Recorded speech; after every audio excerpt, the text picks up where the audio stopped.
నమస్కారం అండి. ఈరోజు నర్సింగాపూర్ గ్రామం నుంచి వెళ్ళి మా గ్రామస్తులందరూ కలిసి ప్రజావానికి రావడం జరిగింది. ఏదైతే ఈ 437 సర్వే నెంబర్లో 378 ఎకరాల భూమి ఉండాల్సిన భూమిని ఈరోజు మాకు రికార్డులో 220 ఎకరాలు మాత్రమే ఉన్నది. తక్మిన 100 ఎకరాల భూమిని అంటే వైఎస్ రాజశేఖర రెడ్డి హయాంలో 5 విడతలల్లా 75 ఎకరాలు భూ పంపకం జరిగింది.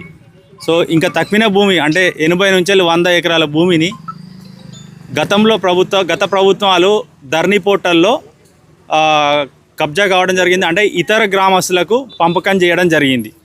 ఇది ఎలా అనంటే మా గ్రామంలో రేషన్ కార్డు లేదు, వాళ్ళకు ఆధార్ కార్డు లేదు, మా గ్రామస్తులు కాదు ఇతర గ్రామస్తులకు ఈ అధికారులు కుమ్మక్కయ్యి వాళ్లకు చేతులు అంటే వాళ్ళు ఏ విధంగా చేశారో ఆ రోజు ధరణి పోర్టల్లో మొత్తము 100 ఎకరాల భూమిని వేరే గ్రామస్తులకు ఇవ్వడం జరిగింది.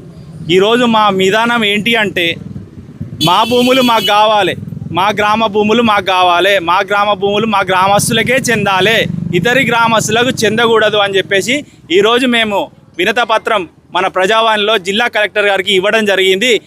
ఇది ఎలా అంటే గతంలో కూడా మేము ఇవ్వడం జరిగింది. ఆనాడు ప్రభుత్వాలు ఎలాంటి పట్టించుకోలేదు. ఈరోజు మళ్ళీ